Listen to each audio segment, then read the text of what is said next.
weil ich, okay, super, danke.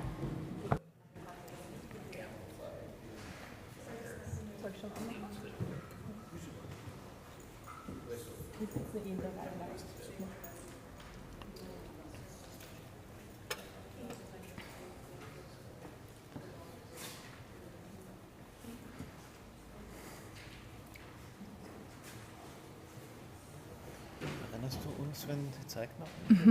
Genau, ja. Ja, er hat gemeint, wir sollten es anlassen.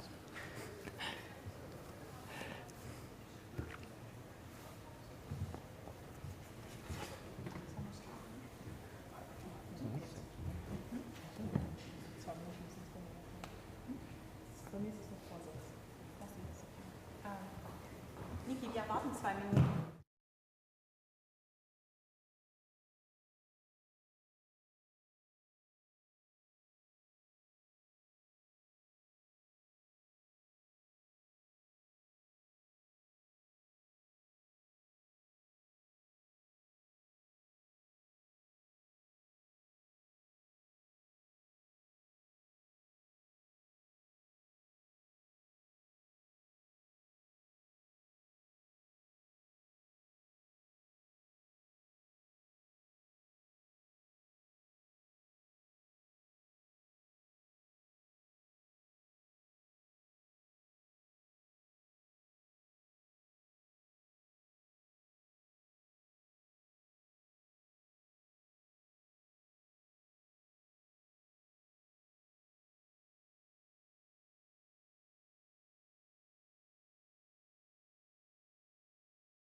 I do it again.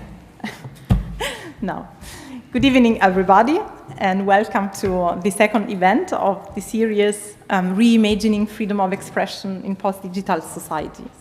My name is Giulia Pelillo. I'm the head of the research area Cultural Studies here at the Vienna School of International Studies. And this evening, I'm also the co-organizer of this series together with Clara Kostal of the Austrian Commission for UNESCO, and Anke Schatz-Spindler at EDUCULT. Before handing over to Anke, I want to say a few words about the series and why we decided to start this series on freedom of expression. And the reason is that freedom of expression has become a site of struggle. On the one hand, it is the pillar of the UNESCO Convention on the Protection and Promotion of the Diversity of Cultural Expressions, so it is recognized institutionally as something very important to promote cultural diversity. On the other, especially recently, it is often invoked to abuse the right to speech at any cost, and no matter whether this speech is racist, discriminatory, or untruth. So this year, some of you might remember what happened in Munich in February. Freedom of expression, freedom of speech has been abused also in diplomacy, when the Vice President of the United States, J.D. Vance, accused political leaders in Europe of constraining the freedom of speech of their citizens. And why did he do that? Because the European Union requires, among others, big tech companies to be accountable for the contents they spread on their platforms. So conflicts around freedom of expression are not new. For centuries, in different epochs, politicians, media makers, intellectuals, citizens have discussed and had big conflicts about what it means to be free of speech, to be free of speaking, and what should be the limits, the constraints of this freedom. So this is not new, but what is new is the digital or post-digital environment. And so the goal of this series was, to some extent, to try to counteract the polarization that we experience in political discourse and also in everyday conversations, and to unpack freedom of expression, to see what is really at stake when people invoke freedom of speech from different positions. So we decided to devote more events and more time, because one event would be too little time for it. So to try to unpack and to point precisely to this diversity of positions, of ideals behind liberty and freedom. So the first event was here at the Diplomatic Academy in April, on 8 April, on memory and identity. Today we are going to speak and discuss about youth cultures, and then there will be a third event at the Postsparkasse in October, on 8 October, which will focus on AI and creativity. Now I hand over to Anke Schatz-Spindler, and I look very much forward to the panel and then to the discussion. Thank you. Thank you very much, Julia Pelillo, and thank you very much also for hosting us as the Diplomatic Academy this evening. My name is Anke Schatz-Spindler. I am the moderator of this evening, and I am the co-executive director of EDUCULT, one of the co-organizers of the event series. As EDUCULT, we are a research institute based in Museumsquartier in Vienna, and we deal a lot with questions of cultural policy, cultural education, participation, specifically of young people, but also of adult people who deal with young people. So we try to also look into perspectives and interactions of different generations. So this evening we talk about youth culture, and I think we all can agree that there is no youth culture as singular, but we talk about different, diverse youth cultures, scenes, worldviews, communities. And youth, I think, is this age where you are still open to experiment, to try out different identities, different peer groups, different styles. But obviously it's also a privilege and freedom that not everyone has to experiment and try out. Is it because of education? Is it because of the need to contribute to your family's income? Is it because of the lack of a safe place to live? Or is it because of health problems, mental or physical? So there are many myths also about youth cultures and youth, and some of them we try to look into this evening to explore with our guests, with Anahita Nekhavat, who is an artist, activist and researcher, who will have the first contribution this evening, with Aaron Weigel, my fellow co-director of EDUCULT, who is a cultural policy researcher and analyst, and with Cecilia Regner, who is the youth representative of Austria's Commission to UNESCO, who will be a commenter of the contributions. So I look very much forward already. Please, Anahita, you may start. Thank you very much. I asked for a handheld mic because I need to keep my hands busy, and I also have my notes on my phone. So good evening, everyone. My name is Anahita Narabat. As was just mentioned, I'm a social anthropologist, artist and activist. I sometimes work as a curator. I sometimes work as an artist, and I also work in education and critical education. I work in different projects in different ways, but it's always about similar topics. So I'm very interested in social questions of social justice. I'm interested in decolonial and post-colonial perspectives.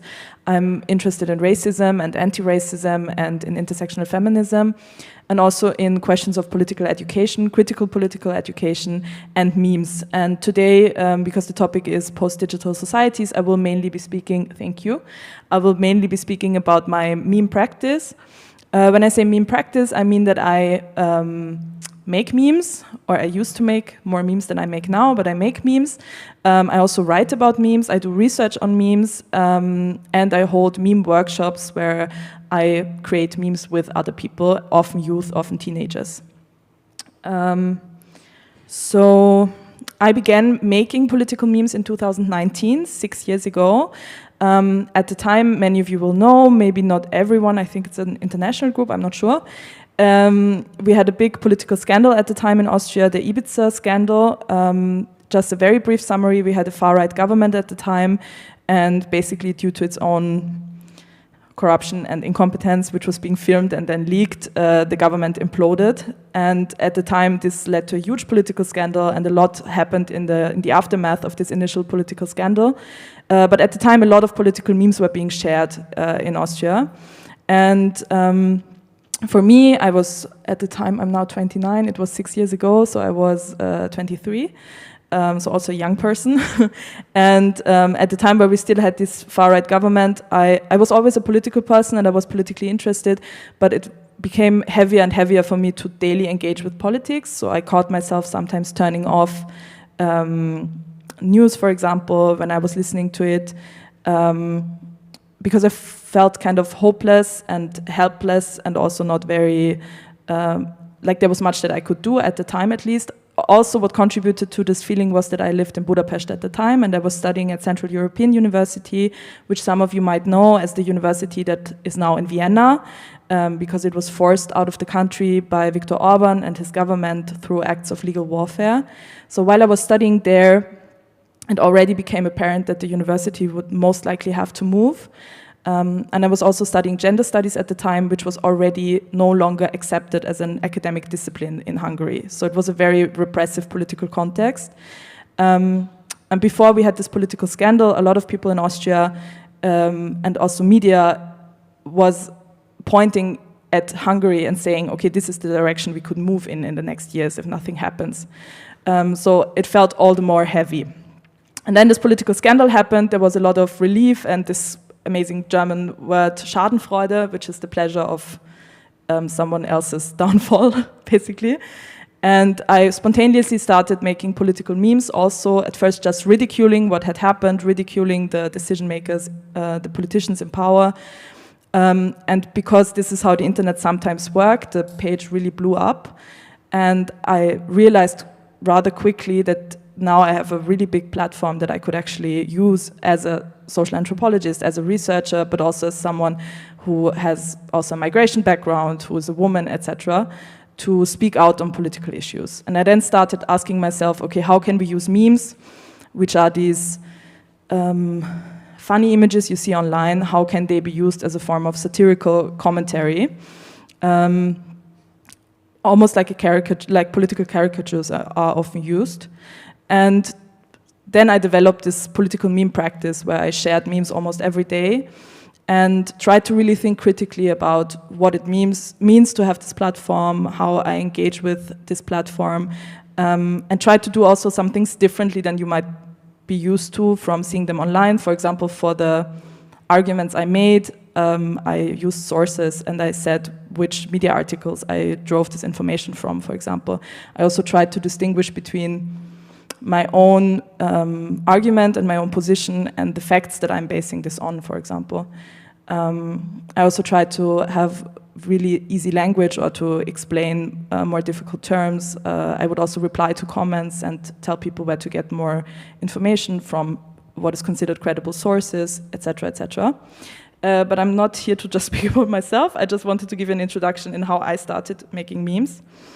And what I learned about making memes while I was making memes and then also researching memes and writing about memes was that memes are a very powerful tool, especially for marginalized people, to intervene in political discourse. This especially applies to youth, and in the case of the groups that I often work with, also racialized youth, for example. So we can see that mainstream media often reproduces racist narratives that try to explain social problems that could be explained through a lack of justice, a lack of Verteilungsgerechtigkeit, so meaning who has wealth in this society. And populist politicians will often explain all of this through culturalist or racist explanations. And what often happens is that mainstream media will sometimes, in an effort also to report neutrally, just reproduce these narratives a lot. So of course you see also critical replies to this, but often it's just it's reproduced a lot because it's also put out there a lot. We can also see this at this time, for example, in the US, where Donald Trump, not just now, but even during his first presidency, put out so much blatant misinformation that media just couldn't keep up with debunking it, basically. And in this political climate, memes can be a powerful tool for people who otherwise don't have access or who are structurally discriminated against in institutions to make themselves and their perspectives heard. And this, of course, what this also means is that usually a meme is not made by one person. You can make a meme and you can post it, but for a meme to become successful and to start circulating and to be picked up and shared, a lot of people actually have to contribute by liking, sharing, and distributing the meme. And therefore it also becomes sort of a democratic medium in many ways, which is used by many marginalized people to make visible their situated knowledges and their experiences of discrimination. Of course, I can almost hear you think that this also has very problematic aspects, and that's very true. It's not only used by marginalized people, but it's also used by people who have very marginal perspectives. For example, the far right, the new right use memes a lot. And with memes, I also mean reels, videos, etc. So all these snippets that you see online. Use memes a lot to mobilize for their cause and also to spread misinformation. But it's not just the far right, as in not people who are like ordinary citizens, basically. It's also governments that are using memes more and more to further their cause. So there are a lot of studies and a lot of research has been done about the role of conspiracy theories and memes in the US election campaign. Also, it's well documented that, for example, the Russian government has what has often been referred to as meme factories, where people are actually being paid to make memes and spread misinformation as an act of digital warfare. And there's also very good research on how the Chinese government has been using memes to, especially when controversial policies are being implemented, to gain favor from its own citizens. So how this has sometimes been came along with meme campaigns, so to speak. Nonetheless, so it's important to memes. Okay, so sometimes I'm asked, are memes problematic or not? Are they liberatory or not? And my reply would be that memes are just a medium like any other medium, and that it really depends on the infrastructure, the power dynamics, who's speaking, with what cause, which also applies to other media. It's still relevant and interesting, though, to look at memes in particular because they have certain attributes that other media doesn't necessarily have. One of which is this aspect that they are often created collectively by many people. One person might have made it, but they used something that has already been circulating. Other people like it, share it, and so forth. They are very accessible, so if you have internet and a smartphone, you can make a meme, it's free. And they are also a very powerful tool to quickly share information and perspectives because they often work with satire. which is a very effective way to also criticize very poignantly aspects that you see in society or politics or even in your own personal life. And in doing so, memes can also contribute. There's a very wonderful study by Ashley Lewis-Blevitt-Golsh is her name. And she did a huge study on youth and trans memes, so transgender memes. And she speaks about how transgender youth, for example, have a very high rate of depression and are more suicidal, etc., due to discrimination. And in her study, she writes about how these teens who often have very isolated experiences, especially if they don't live in a big city, they might be the only queer person in their family, for example, make memes about their very subjective experience of being marginalized or feeling unwell, and then find very big resonance online, which creates a sense of also shared identity and belonging to a larger group. So it can also be really empowering for people who otherwise feel very lonely, and I don't mean this on an individual level, I mean on a structural level due to structural discrimination. I wanted to share a project of mine with you. Let me check my notes. So in general, if you speak of freedom of expression and youth, it's very important to stress two things. Youth are not a homogeneous group. They have very different lived realities. They are affected by discrimination and violence differently, also global differences, etc. And who gets to speak and how always depends on power and dependency structures. But youth in general are quite dependent from adults.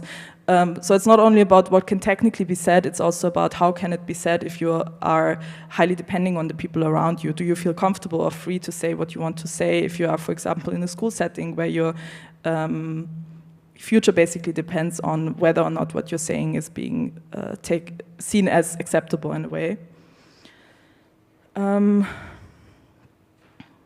Yes. Memes are also often used to marginalize youth even further by other teenagers. So there are a lot of memes that mock, for example, disabled teens, teens of color, queer teens, etc. So it's not black or white. It's like I said, it's medium like any other medium, basically. Okay, but I wanted to tell you about a project of mine. So since I think 6 years or something, I've been holding meme workshops under the title Meme the Pain Away, where I meet with different people, adults and teenagers, but my favorite group are racialized teenagers.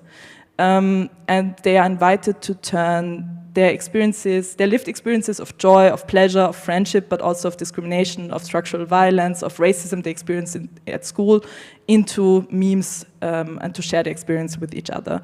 And it is a really powerful space where these teenagers come together and share experiences that have been very painful. So, for example, for migrant youth or racialized youth, I don't have to invite them to speak about racism. They immediately speak about racism they experience in school immediately because it's just such a big part of their life.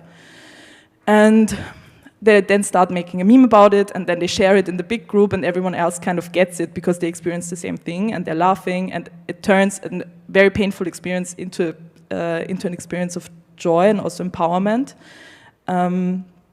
It's a really empowering experience, and it has also the aspect that you can then later share it online anonymously, so you don't necessarily have to out yourself to be able to criticize what you're experiencing in your day-to-day life. And one of the most favorite projects, so now I'm getting more and more specific because I'm talking about my practice, that I wanted to share with you today was a workshop that I was able to hold in 2022 in Tirana, Albania. I was invited at the time by an European Romani rights NGO, Pirena Mensa. They are based in Brussels, but they operate all over Europe. And I actually met the colleague who invited me at CEU Budapest at the time. She's now in Brussels. And then she invited me. She was like, hey, I heard you do these meme workshops. We have this youth exchange every single year where we meet in a different European city. And it's always the European city of youth of that year. And in 2022, it was Tirana. And they invite mainly Roma youth, but also it's open to everyone. So a lot of the teens who come are also not Roma, to come together and learn about human rights in Europe, about Romani rights in Europe. And at the beginning of this, so it was a full week, at the beginning of this week, the teenagers get to choose different artistic workshops that they will then work on the whole week. And I offered this political meme workshop, and 12 or 13 teenagers joined my workshop. They were from 8 different European countries, most of them Roma, but not all of them. And we discussed a lot the situation of anti-Romanism in their respective countries, this human rights situation, how they experience discrimination, what they think about politics. So we worked intensively for a whole week. And they then started making memes about their specific experiences from their respective national contexts, sharing with the others the parallels and what they have in common, what they are experiencing, but also the differences through these memes. But then we also, for example, visited the Tirana City Hall, and they asked really critical questions about the situation of Roma in Albania. And for example, the representative, the politician there said, yeah, we have this great program where Roma are being employed. And then one of the teenagers asked, yeah, but are they also in decision-making positions? And then this person said, that's a difficult question. And then she pushed and she was like, no, answer the question, please. And then this politician said, no, it's the cleaning of the street. So this is the program that they have for the Roma population. And at the end of the week, I'm just going to quickly stand up. So let me show you. So this is one of the memes that they made. I'm sharing this with their permission. So you can see on the left, Roma person applying for the job with 10 years plus experience, and then right, non-Roma person who doesn't know what the interview is about. Recruiters trying to pick the right person, and they are only grabbing the right pill. And this, for example, was an experience that they shared, that they knew from, that they said, okay, this is not specific to my national context, this we know, all of us know. This is another one. This was about a specific program with EU funding. We gave so the politicians or the government is saying we gave apartments to Roma people and they live in excellent conditions. And then you can see here the excellent conditions. Okay. Then this one, it was also when the Black Lives Matter protests were really big. So Europeans, black people in America are mistreated and ignored. And then Europeans when they see a Roma person. And then finally, I told you about the city hall. They made this meme, one of them made this meme, Anna was her name. And it says, Tirana municipality employing Roma people in decision-making positions, but it's deciding which broom to use today. It's really brilliant, I loved this meme.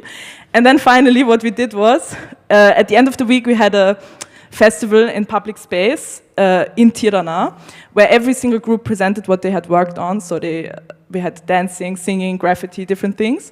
And we made an exhibition of these memes that we had created together, and we also printed them on stickers, and we handed out these stickers.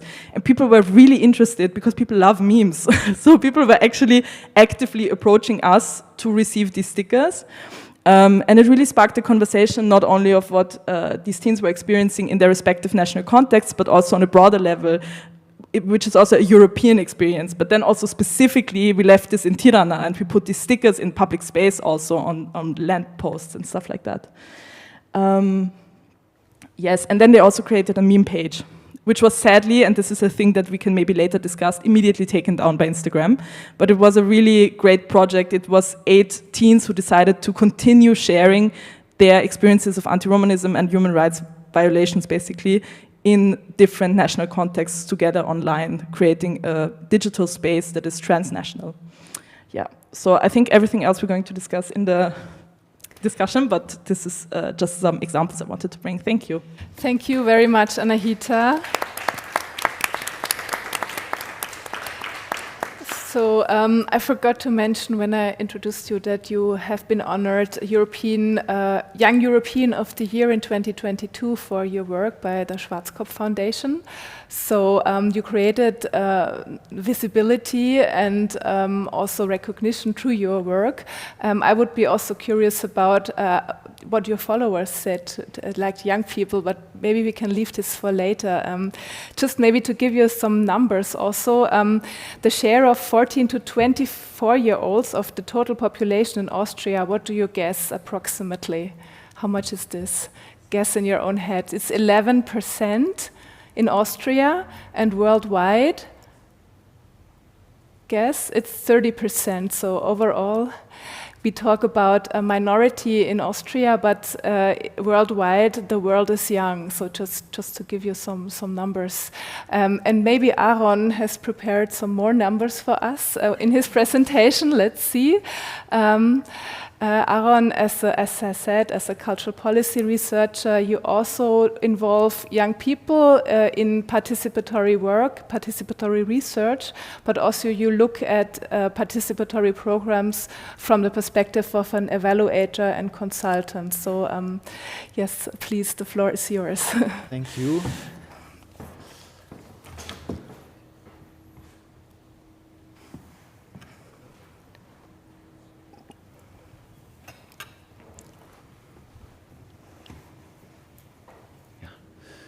So good evening also from my side. Is the microphone working? Yes, okay. So I will stand here because I have to click always, and I would have preferred to sit also, but okay, that's fine. This thing is not working. Nice to see you here live and in the room and in the stream. I was. Thank you for your words, Anahita. Interestingly, when I was researching for the input, I also find this meme, the last one you showed, just with other words. So the same pictures of the guy there with a totally different meaning. So that's what you also said. It can be used in different ways and from different political sides and so on. So. That's also something I will tackle. But Anke, as you said, as EDUCULT, we are researching a research institute, also connecting very much practice of participation, cultural participation, with theoretical work researching on these topics. So I thought I also have to play this part now and bring some theoretical inputs on this. And probably you knew about these numbers in general, but I think it's always good to have them really as evidence in front of us as a basis to discuss. So I will shortly tell about trends and obstacles in political engagement by young people, and then also the connection. That's less data, but more philosophical thoughts about the connection to the digital analog nexus we are living in somehow. And then let's see what the time allows. I can also bring in some examples of our work later in the discussion perhaps. Let's see what the time brings. And also some reflections on this. So the central thesis is basically that young people have a certain power in speaking out for human rights, climate justice, peace, etc., but still they remain underrepresented in decision making. That's kind of a thesis. The question for us is also immediately then, okay, what can we do about it? Let's come to this mapping. And before we start, I would ask you to make this little survey with us. These questions were also asked in the Demokratie Monitor, so the monitoring of democracy in Austria last year. And I would like to see, before I presented the numbers like they are in the study, what we think in this room here. So I have to. I'm not sure if it's already showing on your mobiles. If you either scan this QR code or you go on menti.com and put in this code, then you can respond. And as I see only young people here in this room, we are quite a good comparison then to the survey. Anyhow, it's always shifting. Now we're nearly until 40 youth or something.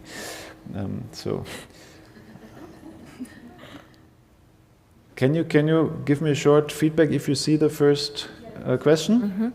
Great. So then I will change to the presentation that everybody can see the results. Everybody is logged in who wants to participate. Great. So, by the way, also people in the stream can participate. Still possible here via the code.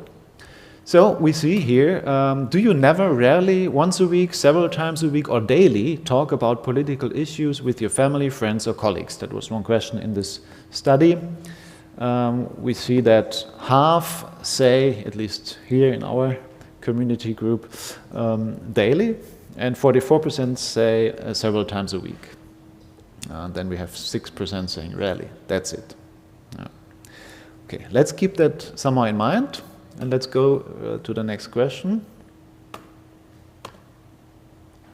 Do you agree with the following statement? People like me can make a difference by getting involved in politics. So this question about empowerment. Yeah? Do I feel that I can change something by my own engagement? And here.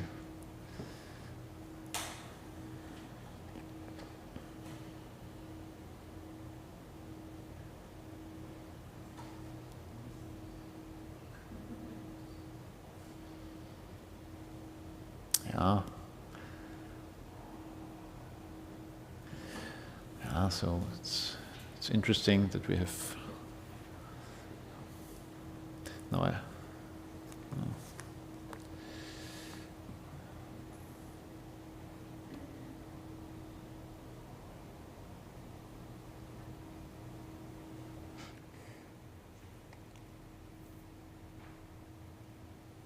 okay, that's it probably. So yeah, we see that only 3 say strongly, more say fairly strongly, and somewhat. Okay, let's also keep that in mind and go to the last one. So do you think when political decisions are made, my interests are also taken into account? So that's a question about somehow representation also, but also the representation of interests.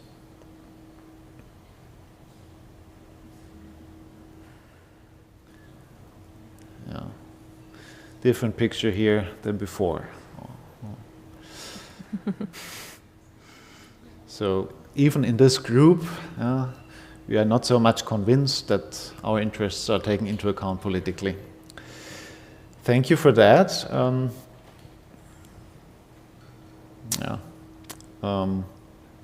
We will see now what the actual outcome of the survey was. And we are talking here about people in the age of Demokratie Monitor Austria, so the age from 16 to 26. This is the first question about the political disengagement. So how much are you involved in political discussions with your friends and so on? In 2018, 20% said, no, I'm not at all involved. This changed significantly to the study from that was published last year to only 5%. So obviously there is an increase in political engagement in daily life discussions. It might correspond to what we feel about society that is politicized. Here, 47% believe political participation can affect change, but more than half does not. And to the other question we had, if I feel considered, so in political decision making. To 18, the majority still felt interests were considered. Now we have a significant drop in this perception. Only 23% is saying that now. So it's somehow, on the one hand, more political engagement, at least on a daily basis, everyday life basis. On the other hand, we feel this this significant drop in perceived consideration of their own interests in political decisions. This was an Austrian study. I also have some numbers on a European level. Here it's more about who participates in elections, European elections for the parliament. This is a study of the Committee for Constitutional Affairs of the European Parliament, so-called AFCO committee. And we have a obvious drop also. It was never high, but it is getting more and more difficult to motivate young people to vote in European elections. So we have here more than 70% of the eligible young voters did not vote. So less than 30% did. Another interesting point is about the representation in national parliaments. So in national parliaments in countries in the EU and OECD countries, it's basically the same result from two different studies. This AFCO committee published in 2023. So less than 2% of the members of parliament are under 30. And even less younger women if we look at the gender. So to see that in a kind of an iceberg, we have youth engagement, and especially when we come then to social media engagement, we see that it's there, but at the same time declining trust, lack of representation, that's not new, it's always somehow like that, but yeah, kind of disillusionment and that there's a feeling of being ignored. And saying all that, there's little incentive only for politicians to focus on policies that benefit young people because of their marginalization. They don't vote, so why do I have to care of them? Or they even are not allowed to vote, we will see soon, so why would I care for them? So this is really a big democratic problem. On the same, or on the other hand, to say, there is a great potential to engage more young people in democratic participation. And there are, for example, parties, they're seeing that, also far-right parties seeing that. They see that they are not voting, so I will try to motivate them to vote for me. But also in a positive way you can see it, to really try to see this potential in general. And it's not about potential, I think it's also about the absolute need more than ever, because also of this, even if you can engage more young people, you will never make it possible that they really vote because they're not allowed to vote. In Vienna, we see that here. This is the main election, the numbers of voters in the Wienwahl. You see that the absolute number has risen in the last 40 years. Now we have 1.72 million eligible voters, in total voters, and you see that the part of the ones that are not allowed to vote is significantly rising. To speak in numbers, it's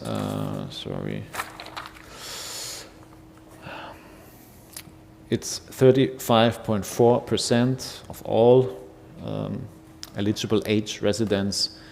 They are not allowed to vote due to non-Austrian citizenship. And especially many young people are part of this group, young people that are born and raised in Vienna. So there are intersectional difficulties at the end. Who is really not allowed to vote? We have an absolute democratic problem here, and we have to do something. Something is already happening, though, in the digital analog nexus we're living in, and I call it double-edged sword, or also the nuclear technology of the 21st century.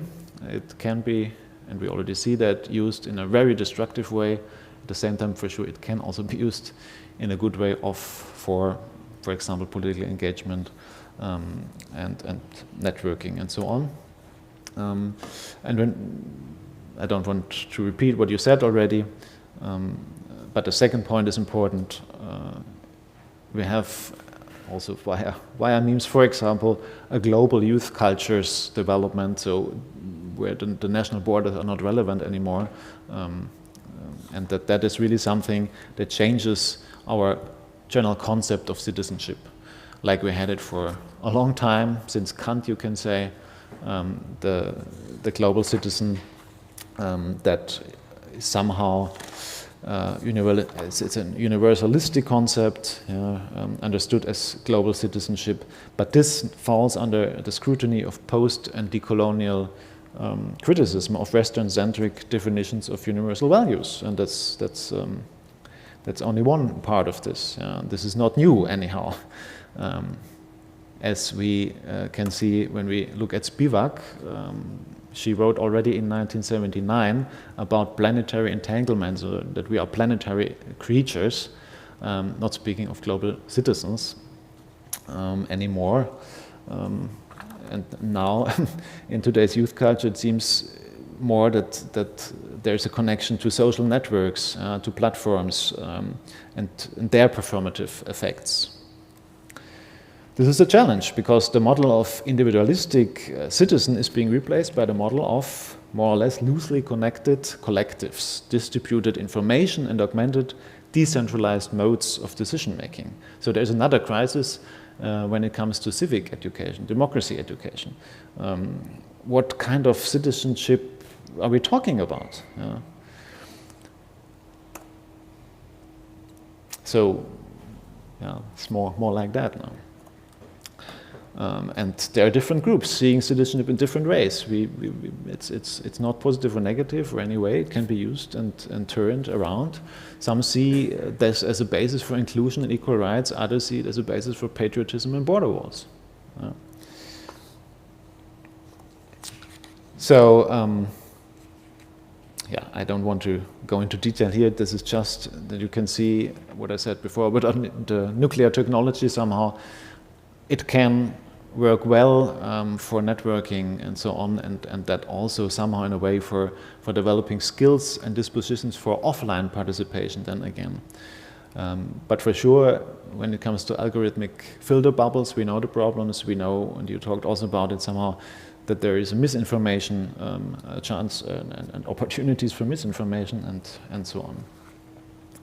And perhaps we will talk about this later, what that means. So that's also some result of the Demokratie Monitor, that is that there is really a lack of also civic or deficiencies in civic education. And this is what the young people report themselves. They see these deficiencies. There's a lack of training in how I can debate, how I can conduct a debate. There's a lack of media literacy education. And how do I know what is quality in media information and so on.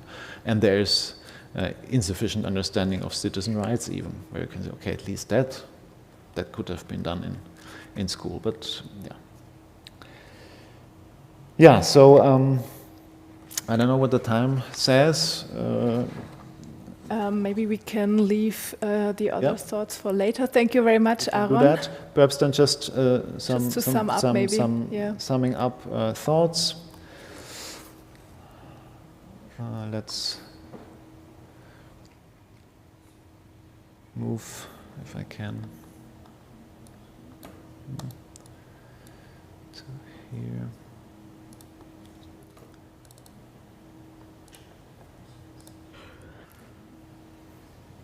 No, it does not work. Good.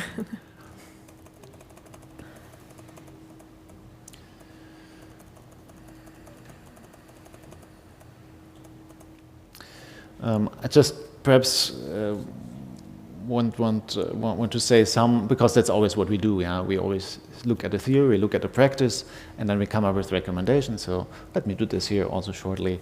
I think that perhaps we can talk about it also. We need to shift from giving participation to claiming participation. I think that's really important if we talk about political engagement. And also what I just said, we have to strengthen political and media literacy education, ensuring inclusion of marginalized youth. But again here, connected to the first point. It's not only about giving that, but also empower them that they can claim it, and we all somehow can claim it at the end. And the fourth point, how can we use digital platforms responsibly? So that might be some not so new points, but I think they're important here, and perhaps we go into details later. Thank you.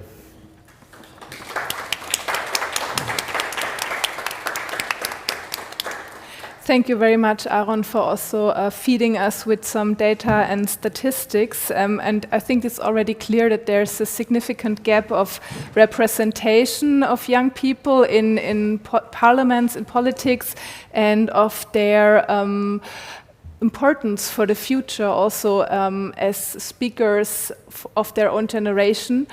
And specifically what you said about the lack of representation of women in official politics, I'm really glad that we have a young woman here also. We have several, but you, Cecilia, you are a youth representative speaking on behalf of UNESCO in Austria. Maybe you can say a little bit more about your own role and what it entails, and also maybe share your thoughts on what we've just heard from Anahita and Aaron. So maybe some points that you'd like to pick up on their presentations. Yeah, thank you. I'm very excited to be here and contribute maybe a bit of a younger voice to the panel. Also, thank you for your inputs. It was very interesting. I took many notes that I will dive into. But first of all, I want to introduce myself maybe and explain what this youth representation role I have in is exactly about. So it's a voluntary position at the Austrian UNESCO Commission, and I engage with youth. I do youth work for the Commission. We organize events. I do youth monitoring over the whole youth culture in Austria. What is important to note here is that I have a very Austrian-viewed or Austria-centered viewpoint on the whole situation, because I'm the Austrian youth representative, I'm white, I'm female, so therefore obviously also my viewpoint is a bit biased. It was already mentioned several times that youth is not a homogeneous group, it is very diverse, so that is very important to keep in mind. Yeah, but as a youth representative, I'm also on different conferences, also internationally. Just last week I was in Geneva at the UN. And in these spaces, when I'm there, it is very easy to realize that youth is underrepresented or not even representative. And that is an issue, as it was already highlighted in both of your talks. And what I feel like is important to notice, that is not because youth, or depends on which youth we're talking about, doesn't want to engage, but these places and spaces are often not made for youth. They're not very inclusive. They have not a very low threshold for youth to enter these spaces. So the UN, but also political institutions, you were talking about the parliaments and stuff, but also if we just look at these spaces here, we're at the Diplomatic Academy. It is a super nice setting, but of course, for young people, talking in a Bourdieuian sense, you could say, even if you can critically talk about Bourdieu and look at his studies critically, youth often does not have the cultural capital, for example, to take part in these events and talk about these kind of issues, because they simply don't feel comfortable, even though their position and their input would be very important to be represented here.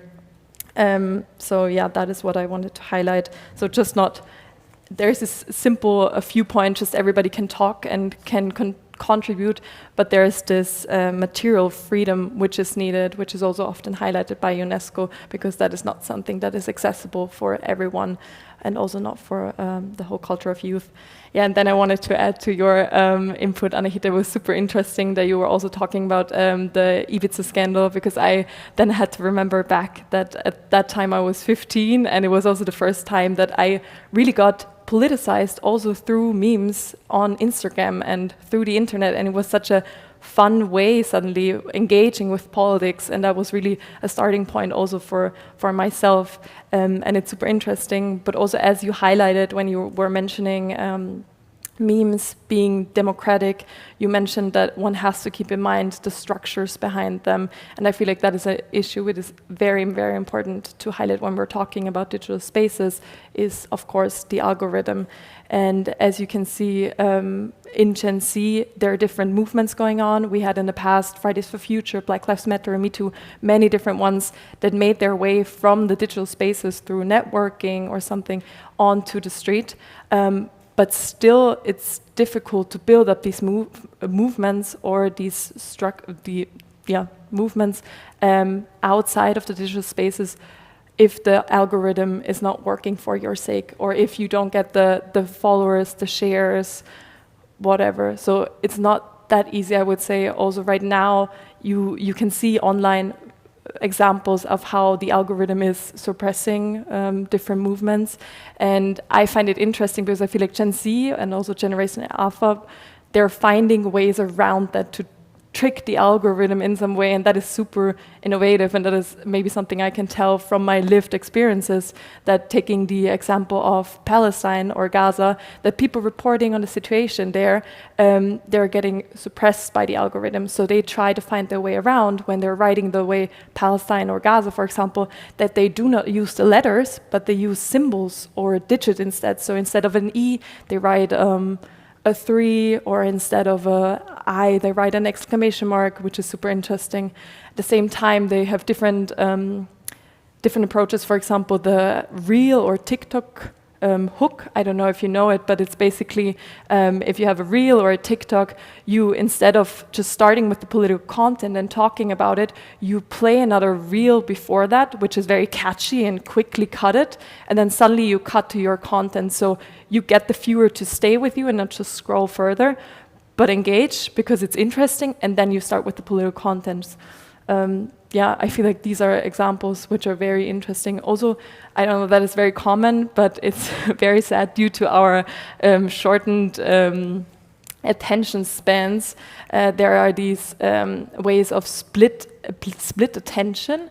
So basically you have Reels or TikToks videos where you have on one screen somebody talking about an issue, explaining stuff, and then on the bottom you have another screen showing a video game that is currently being played, or something that is very vividly moving. So people look at it, but at the same time their attention is split and they listen to the political content. Because sadly, but often our attention span as a young generation is not that long, so it's way more engaging if you have something else to look at to really keep you entertained. Yeah, that's something, just practice. Thank you, Cecilia. Thank you so much. I think your comment was really, for me, making clear that there's so much going on in young people's lives, you know, like the speed of events, the sheer velocity of, you know, switching here and there, and then also trying to reconnect and get a feeling about, you know, what matters and what is important. I think that's something that we can keep in mind. I think all three of you talked from various angles about the digital spaces that offer both unprecedented opportunities for global connection among young people, but also among different generations. And also, as you said, they perpetuate this exclusion through algorithm. So you also gave us some strategies already how young people find ways to navigate these spaces creatively, maybe also artistically. And I would be curious about your views on that. Like, how can young people, through digital spaces, build solidarity and maybe also influence social change despite existing economic and educational inequalities? Maybe Anahita, you have some views on that. I think what I really like about what all of what you just said, Cecilia, is how you highlighted these strategies to basically hack the algorithm or hack the system. And I think this also points to a very important issue that's going on, that in digital spaces, everything is constantly changing, not just the content, but also the platforms themselves. And this ominous algorithm that we always speak of and we're trying to kind of react to is this black box where nobody really knows what's actually going on, and it's also constantly changing. So that's why I really like that you highlighted these specific strategies, which are so also fluid and ever-changing and constantly changing. So I think my response would be youth are already doing it, but I think it's also getting harder and harder. And I'm curious to see what's going to happen now with that artificial intelligence is also getting more and more intelligent. Because right at this moment there are strategies where you can sort of go avoid this also in some cases even censorship or the inability to speak about certain topics directly through these hacks. But the question is, I think that this is going to change very soon as artificial intelligence is also picking up. But it's very interesting, it's not only used by people to share progressive content, but also what is often referred to as dog whistles is what many far-right people do, where they signal to each other through the use of a certain emoji or a certain word that they mean something far-right, and it's very difficult to block this. You can block it, but to melden, to flag it to the platform, because it seems like something completely innocent. But people signal to each other what they mean by it.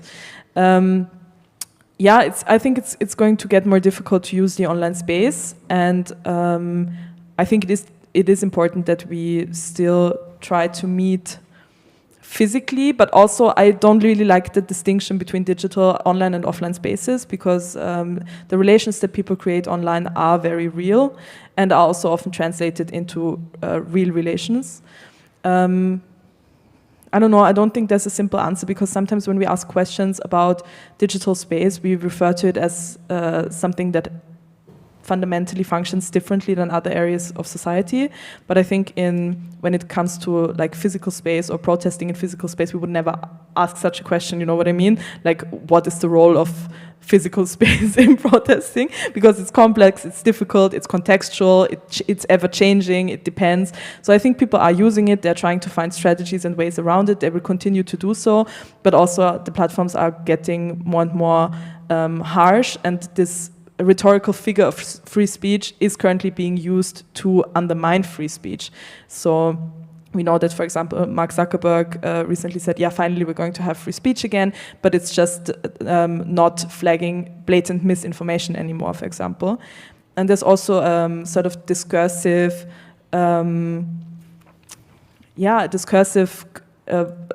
confusion of who's sort of threatening whose speech, because the left has been portrayed as the ones cancelling free speech, cancelling opinions, when in reality we see that these platforms are in the hands of very authoritarian governments, people, institutions who have a large interest in furthering misinformation, hate speech, conspiracy theories, and undermining, as you said, critical perspectives. And it's not just about what's right and what's wrong, it's also about enabling critical thinking. So for example, I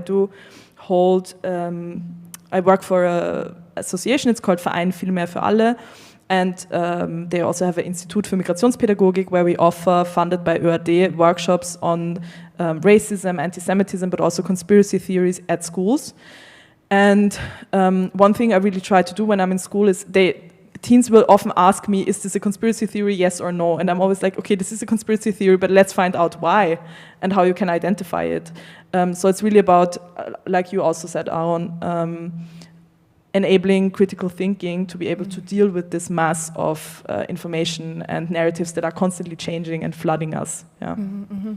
Yeah. Also, Aaron, I think you pointed it out that we have to have a shift from giving, room to express yourself politically or culturally to claiming this space. Maybe you can discuss a bit more what your ideas behind this, and where do you see maybe examples where this is already put into practice?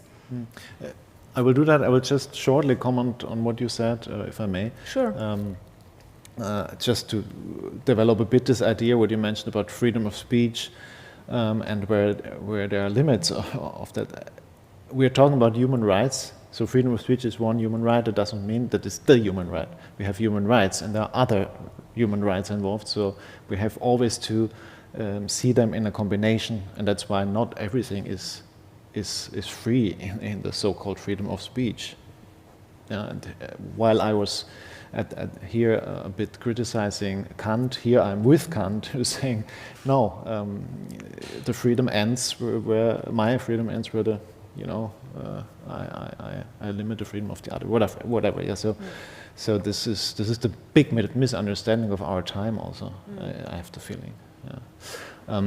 But to your question, that's really difficult.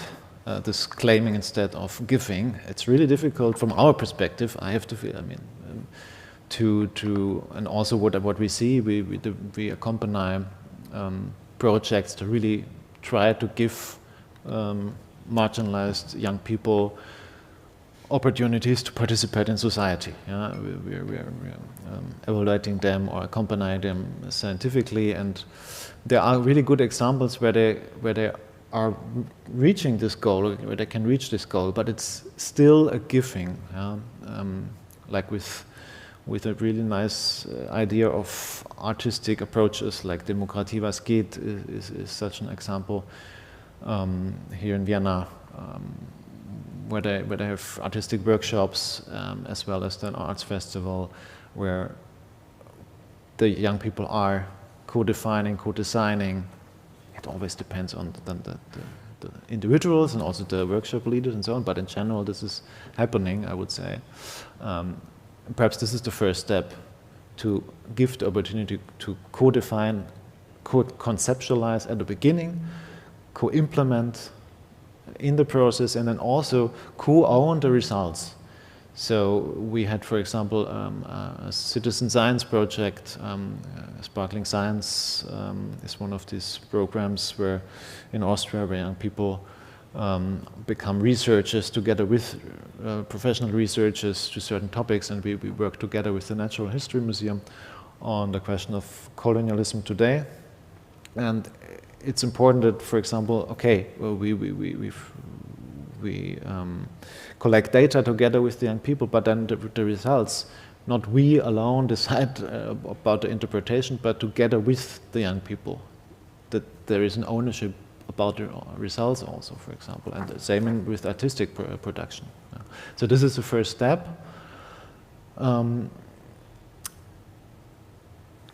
What you said is for me a claiming, to find ways around.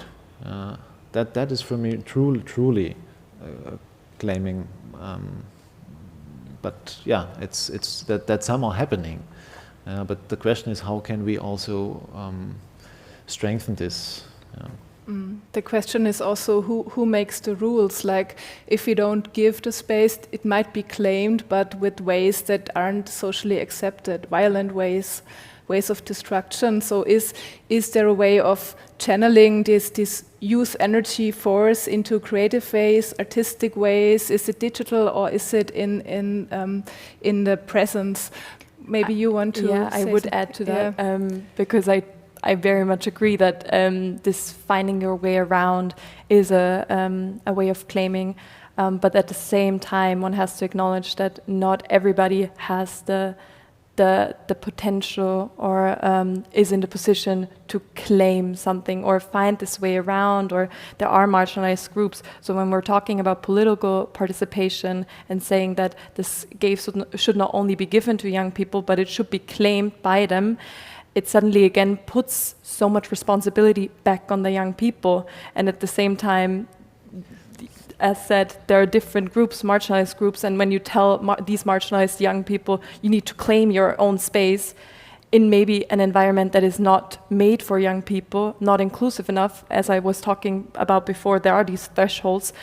It is not that easy for young people to engage. Same with, I think, the view on media literacy. I totally agree, we need to strengthen media literacy in Austria, but simultaneously, it sometimes pushes again all the responsibility onto the young people. And I really love that you mentioned that there is this other side of regulating the social media and all these platforms, because they also carry a lot of responsibility. It's not just on the teachers that they teach the young people in formal or non-formal education about media literacy, but they cannot simply just combat it, because, as you were saying, AI is going to get quicker and better and smarter. So we need to be ready, because right now, as we can already see, our education system is not catching up with the current digital developments we're seeing. So. Yeah, that's very much true. So maybe one comment before I then am in the position to give voice to the audience. Thank you, because I would really like to respond. I totally agree with what you just said, and I would even take it a step further, perhaps. I think it makes a huge difference. So if we speak about, for example, using art or artistic methods as a way of participating in politics, it makes a huge difference who is asking young people to do this. So for example, if Roma NGO who barely gets enough funding to do their work, is inviting me as an activist and saying, hey, maybe we can use artistic methods as a form of political participation. It is something completely different, in my opinion, than big institutions or even governments funding projects. For example, I love Diplomatische Akademie. I love the project and I love what they're doing. I will be attending the festival that they're having very soon, so check it out. But I think it's important to question if something like this is largely government funded, and it's called Demokratie, and it's about teaching youth democracy, and it's also largely funded from the prevention of extremism money, while at the same time citizenship laws are getting more restrictive and not less restrictive, and it's becoming more and more difficult for young people to actually become eligible voters. I think that's a problem, and it also kind of hides a way that teaching youth, a lot of these youth and marginalized youth have very good reasons to not trust institutions and trust the government, because they experience discrimination and marginalization and violence and police violence every single day. And I think we should question if funding for inclusion, and this is then artistic inclusion, comes from the same governments that restrict their rights every single day. There needs to be something happening also with the very real physical relations, access to laws, and also how wealth is distributed in society, who can access institutions, etc. at the same time. Yeah. Interestingly, there is not one government. So in fact, it's like one side is giving the opportunity, while the other side is restricting. Yeah, so that's interesting. As you said, I see it also. Yeah? But and these projects also find ways around, I have to say. So this project, for example, yes, that might be the money from, but it's a social ministry, so they I think they have the right approach, also from the funding side, I would say. But you're right, and perhaps I would say also to what you both said about giving or claiming. You're right. I mean, perhaps we have to empower people that they can claim.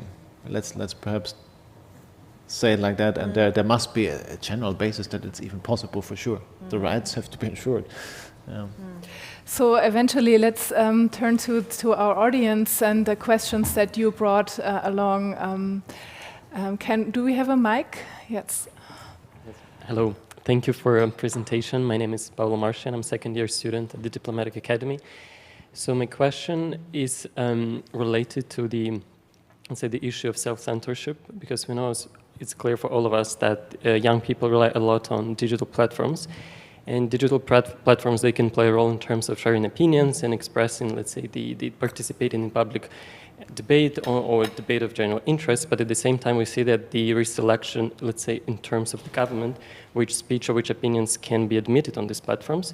And young people sometimes are targeted, especially on the sensitive topics, even in democratic societies, especially on issues of Israel and Palestine. So this leads to the situation that young people being afraid of the persecution by the governments, they're afraid of expressing their opinion, and thus leads to the situation of self-censorship. And self-censorship is not just alone. We also see the chilling effect on other human rights, in particular the political rights, the right to privacy, also the right, let's say, to assembly. So what do you think, what would be the strategy to take in order to address the self-censorship? Thank you. So it's about self-censorship. Maybe we take a second question and then we can answer them. There's one.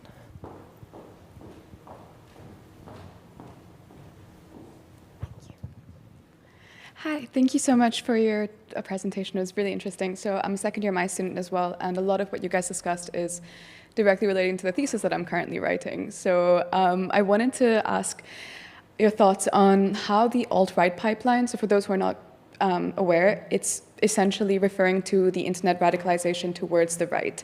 So in your experience, how is the alt-right pipeline manifested in Austria specifically through social media and algorithmic functionality? And sort of in your work and in your daily life, how are you seeing it impacting people, but specifically minorities in this country? And what are some ways you would suggest there could be structural changes made? Thank you. Okay, who feels like picking up on either of the questions?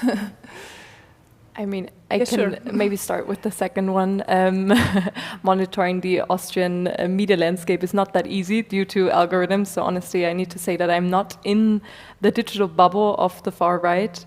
But taking, for example, the example of Germany, the elections there, especially when I think back, I think it was the EU Parliament elections last year, one could really see that on social media platforms, especially TikTok, AfD was leading very much. I think Alexander Gra or Mr. Gra was the candidate, and he produced a lot of social media content, very catchy. And what was interesting is that he per se was not talking about political content, but he was using anti-feminist rhetoric to engage young people and to gain voters. So he was not talking about what he wants to do in the EU Parliament, but he was talking about, if you are a real man, you are voting for the far right. You don't need that whatever to be strong and to show where the world is going. You need to vote for that. And I feel like that is something you could see how the far right is trying to mobilize, and they're very successful on social media,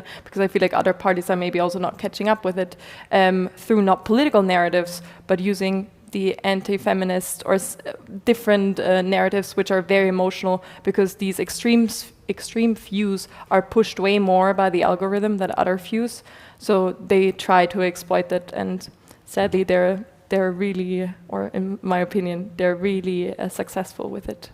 Yeah. Yes, and also the way that people are led to these views, like through, let's say, you watch someone cooking or preparing their garden or preparing food, and then 2 clicks away from the threadwives, you get to like the politicians in their worldviews. Anyone wants to pick on the second question, maybe? Or the first? The first one, exactly. Self-censorship. I mean, I cannot say much on my own experience on that. Perhaps you have some. Yeah, I think it's a very difficult question because it's very nuanced and it encompasses a lot of different areas, so to speak. I think in the past, people were using memes very often to also post anonymously and to not have to show their face when they were taking a political stance. But in general, self-censorship is definitely happening. I mean, we see political persecution of activists happening regularly, also in the among climate activists, for example. So, what was your question exactly? Was it what to do against it? Yeah, I mean, I think one thing that can really support people in speaking out is community and organizing and not doing it individually. Because then it's also way more difficult to pinpoint you as the person who was behind a certain statement or behind a certain strategy, behind a certain thing. But I don't think there's a bulletproof strategy I could offer. I mean, we see that people are finding ways around it, and I think, I mean, the memes I showed, for example, they are from 2022, and I feel like they are really dated in a way. So millennials make this type of memes, but younger people often post content with their face, especially on TikTok, and it's truly happening. I don't have a good answer to this. Perhaps, I don't know if you were only referring to the digital space, but perhaps there is a difference between offline and online here. I mean, self-censorship always existed in history, but as you said, perhaps offline there are other rules of how to communicate with each other that allow better to not do that. I don't know. Yeah? It's just a question. I'm not sure. So perhaps to connect better this digital and or offline and online worlds, let's say, allow better not to self-censor oneself, censorship oneself. Yes, and obviously it's also a question of the political system and society you live in. Is it Austria, is it elsewhere in the world where there's real censorship and also people get imprisoned because they speak out? So I think it really makes a difference where you live, whether it's self-censorship or whether it's, you know, really a threat that for your lives, basically. Are there any other questions from the audience?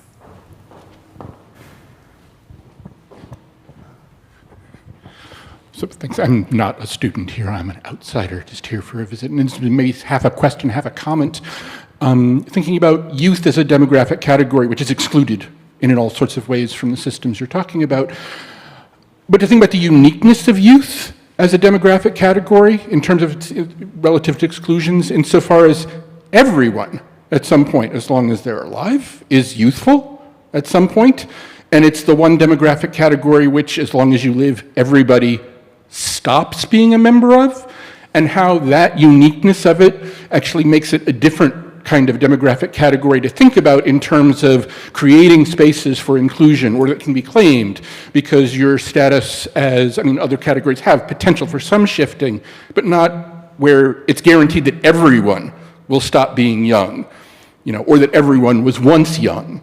And what ramifications does that have for thinking about the issues here relative to other categories, whether that's queerness or religion or race or ethnicity or nationality or what have you? So. Yes, and also with the longevity movement at the moment, I think there's various privileges also attached to being young in a society. Is there any other questions from the students? So first of all, thank you. My name is Wallace, a second-year student from the Diplomatic Academy. So I would like to focus on, because especially the questions to Ms. Anahita Negabat, because you mentioned about the means in the internet. So that's why I would like, my questions would be focusing around means. How do you see your role in the society, and do you consider yourself as a key opinion leader, or simply saying KOL? Which can influence the political culture in a country, or specifically saying is in Austria, by making those means? And also, like, do you think nowadays the young is trying to engage in the politics in another way, not like in a traditional way, participate in politics by voting or getting involvement in the parliament, for example, but trying to say that the young is also trying to engage in politics another way by creating those means in order to have a voice in the politics one. So that's why my question is, do you think the youth is also engaging the politics by making means? Thank you. Mm-hmm. So maybe a quick answer to that, if that's possible, and then we have 2 more questions from the students. 3 more, okay. So regarding the first part of your question, Austria is a very small country, and it's therefore, I think, possible to intervene in public discourse quite quickly in a way that's tangible. At the time, this meme page had, I don't know, 27,000 followers, and a lot of them were people who work in media, activists from NGOs. The vice chancellor or his social media team was following me at one point. And some of the memes and the aesthetic of the memes was then copied by, for example, mainstream media outlets like Der Standard started posting really similar memes after my meme page became this big. So there was a really tangible effect. And sometimes framings to certain policies, for example, that were being introduced were also being picked up by people who were journalists. So I could definitely see that. But I think that's also directly related to the fact that Austria is just a very small country. Yeah. And the second part of your... And I don't know what the impact then was of that, but this is what I could actually see. And regarding the second part of your question, can someone remind me? No, maybe you just can explain whether your this page was connected to your real name or whether it was an anonymous page. So it wasn't identified with you as a person. So yeah, otherwise it would not have been as successful. Didn't get through to you personally. Yes. So people also assumed that I was a team of men. So I was regularly addressed as Sersburschen, oder like they assumed that it was a team of men who would also speak dialect, and I'm 100% certain that also the feminist content, the anti-racist content that I posted, if it would have been attached to my face as a young woman with a migration background, it would not have been as successful by far. So one more strategy to work around self-censorship, just work anonymously. That could be one strategy. So we hear 3 more questions, please. We have one other which we didn't answer yet. All right. Or are we answering afterwards? Maybe let's hear the 3 and then we sorry. can round up because the time is running. Thank you. My name is Catalina. I'm a second-year student here, and my question is about memes. So besides memes, do you see other tools in the digital space that young people can use to intervene in political discourse? And also perhaps besides these tools, what are the main obstacles also in the digital space that impede this political participation? So maybe we hear at least one more Hi, question. I'm Carlo from MAIS program. Thank you very much for presentations. My question is how do youth-led digital subcultures kind of redefine or challenge the traditional understandings of self-expression and freedom of expression? Thank you. And there's one more student question, please. Perfect, the final one. Alexander Weiskopf, also from MAIS 2.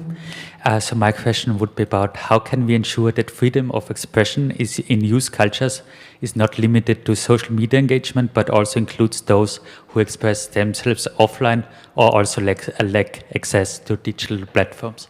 Thank you. So Cecilia, maybe you can pick on one of the questions. Maybe I will start with the one we didn't answer before, because I really like that you brought it up, because often when I work as a youth representative and I'm in spaces where youth is underrepresented, people often think that they can relate, or that they also have a say in youth topics just because people were young once. And I agree to some extent, but what most people often forget and what is important to highlight is that all different generations of young people were brought up in a whole different environment, in different worlds.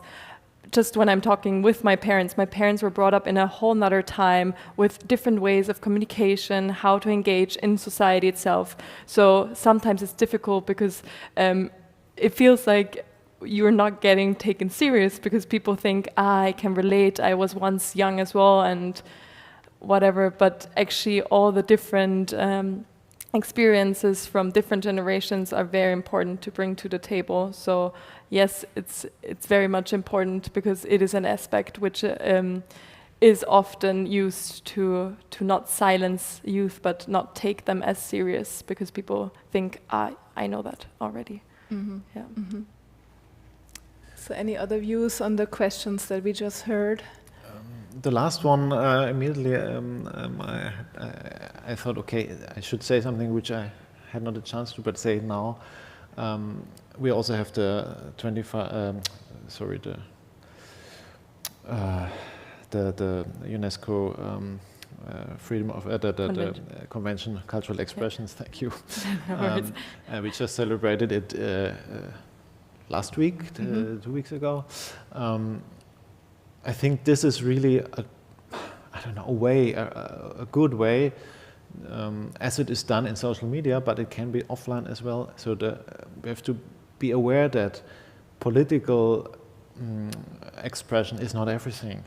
Let's say you can voice your opinions and so on in different ways. It's not only in a political field or in a political voice, but it can be different ways, in kind of expressions, cultural expressions. And so cultural participation is the best way to come to societal participation in my eyes. That's what also many of these projects are trying to do, and that we are accompanying or doing ourselves. So finding ways, artistic ways, creative ways to engage, as it is happening in social media, as it is it happens in different ways of cultural expressions, art projects, and so on. Yes. And depending on the society you live in, a dance can be a political act and an artistic act at the same time. So, any other comments on the questions from the students? I think one question was, do people use other online or digital media apart from memes, right? Yes, so I think they use there are online social media platforms that look like regular news outlets. People do interviews, they write articles, podcasts, etc., etc. They film panels and put them on YouTube. Still, I think because of the reasons I mentioned earlier, memes sometimes function a bit differently, with being often anonymous, being created collectively, being very fast, working through satire. So I think it's worth sometimes considering memes as a separate medium where you need very little resources to put something out there. Yeah. A very great source is the Critical Meme Reader by the Institute of Network Cultures. There are 3 editions, I think, at this point, and I contributed to the first and the second. And they have really, really great research on the impact of memes, also political impact, also transnationally and beyond Europe. So maybe we have room for one more very quick question from the audience. I think there's one in the front. If there are no students raising their hands. Hello everyone, I'm Tatjana Nikolic from Institute for Cultural Management, MDV. I was interested if anyone is aware or following actively what is happening in Serbia at the moment. Speaking of the reason of students, I have to apologize because I was late, so maybe something was mentioning at the beginning. Okay, so the students... Wasn't mentioned. Yeah, then it's clear that I can proceed. I'm not wasting too much time. So students of arts, students of drama have initiated a total student protest all over the country for the past 7 years, and digital communications have increased tremendously to this fight, and probably especially because students of arts, of drama arts, of cinematography, of film, of visual graphics, gaming, and so on have actually been among the core team. So actually it spreaded really significantly in the past 7 months. It led to Prime Minister leaving position, Mayor of City of Novi Sad leaving the position, and many, many other political turbulences. So I was wondering if anyone has a reflection or any kind of comment between this freedom of expression, political impact, and actually arts students producing this struggle. There were more than 400 different cities and villages and towns protesting in the past 7 months, which is huge. And actually, on the 15th of March, the biggest ever protest in Serbian history happened due to exactly students of not only Faculty of Drama Arts now, but all students in the country. Exactly mobilizing community and their peers, first of all, through Instagram, more than anything else. Editing very cool, very quick videos, following all the trends of Instagram and so on. So it really did made a huge impact in the societal vibes at the moment, which is a very nice combination of political engagement and youth culture, I would say. Thank you, Tatjana, for pointing at this ongoing struggle in Serbia and the role of young artists and activists in this. Any reactions from the panelists? I mean, I can connect to the convention you were mentioning, because it's already, as you said, 20 years old, but it's still so relevant. So exactly for these causes, it is the protection that is needed for artists, for filmmaking, for music, for series, to not only be protected and have the freedom to make it, but also be represented. So it's a question of what is valid and what is not valid. And we as a society need to discuss who has this validation, because as we said, as long as it shouldn't be harmful, it shouldn't threaten anyone or whatever.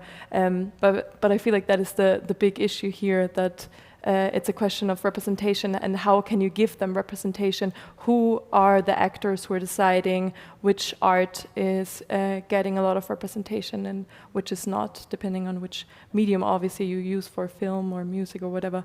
So that is why we need this kind of conventions and uphold them and talk about it to make it a topic. Yeah. So thank you very much to all of the panelists and to the audience and students and to the technical staff behind the scene also supporting this event, to Nicole Leinig for the technical support. Thank you very much. This event leaves me with a lot of questions, and I think it's a good starting point for this evening. And also, I think talking to young people is a lot about shutting up and listening. So eventually this is what I'm going to do. Thank you very much. Have a very good evening and a safe way home. Bye.